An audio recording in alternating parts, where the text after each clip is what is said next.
Have you ever wondered what happens the moment we take our last breath? This is the true story of a man who died, experienced heaven, and then came back.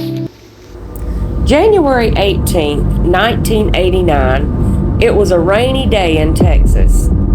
Pastor Don Piper, 39 years old, was driving home from a church conference when suddenly a truck crossed into his lane, and in an instant, everything changed. First responders arrived, and after examining him, he was pronounced dead by the first rescue worker on the scene.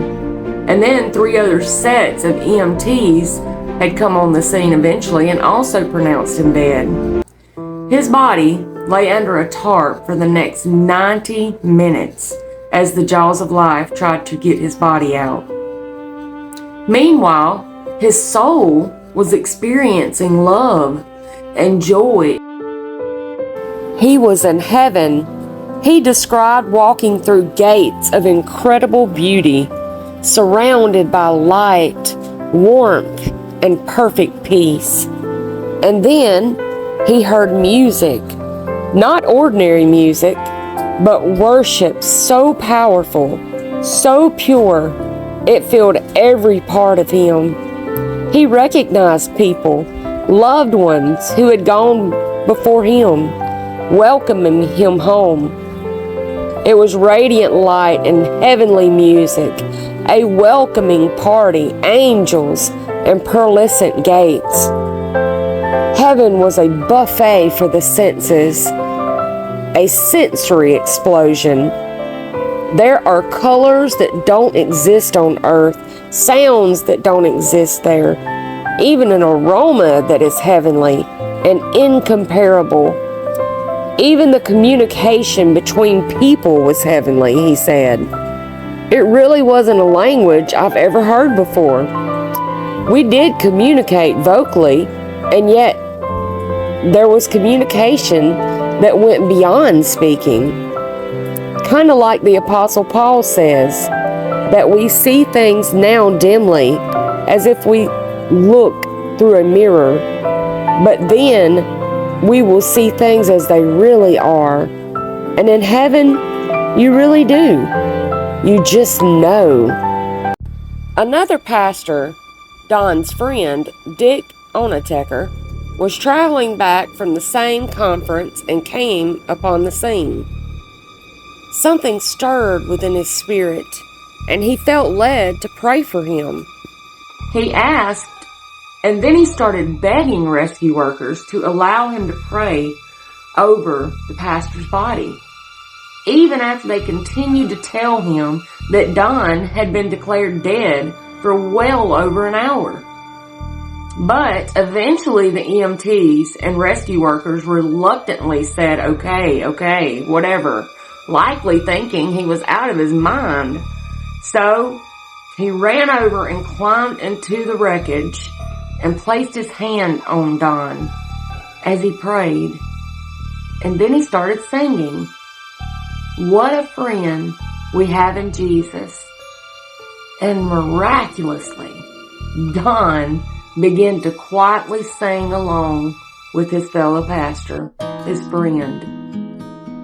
Everyone on the scene was in complete shock and could hardly believe what they were seeing. After being dead for an hour and a half, God had miraculously brought him back to life. Don was back from the dead. The joys and bliss of heaven were suddenly stripped away and replaced by excruciating pain, as well as intense emotional turmoil he could not express or even explain to others. Returning to life was a mixed blessing that Don wrestled with, and he later said, "I didn't want to come back because heaven was so wonderful and beautiful beyond words." Don spent almost 4 months at the hospital and went through 34 surgeries and years of recovery. During this awful season of his life, he felt frustrated and started shunning visitors, not wanting to see anyone or be around anyone. Don's heart and soul was so hurt and wounded, not just physically, but mentally and spiritually, over what he had experienced and witnessed in heaven, and then lost when he was snatched away and brought back to his mangled body on this earth. He said, "I asked myself in bed every day and night, speaking to God, 'You brought me back for this?'" Obviously, it was an incredible miracle that I survived this accident, he said. "I was dismembered. My left arm was in the back seat of my car. My right leg was crushed and impaled on the steering wheel. The roof of the car had crushed down on my head, which left me in a hideous condition. Yet, the pastor who prayed for me had prayed that I wouldn't have any brain damage or internal injuries. And you know, at the scene, I was pronounced completely dead. But," he says, "when I got to the hospital, I didn't have any brain damage or any internal injuries. God had healed me in that part. And I was told I would never even walk again, yet today I do. So that's a miracle in itself," he says. And he also said something,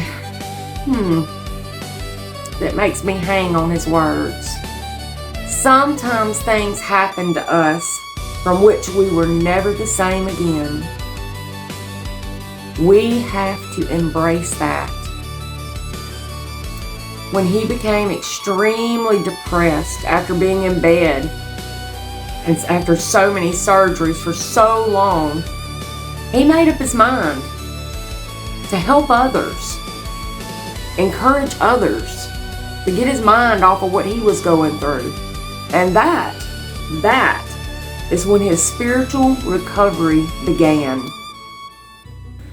Don now spends much of his time encouraging people and moving past tragic experiences. He shares a powerful message. Heaven is real, God is real, and eternity is closer than we think.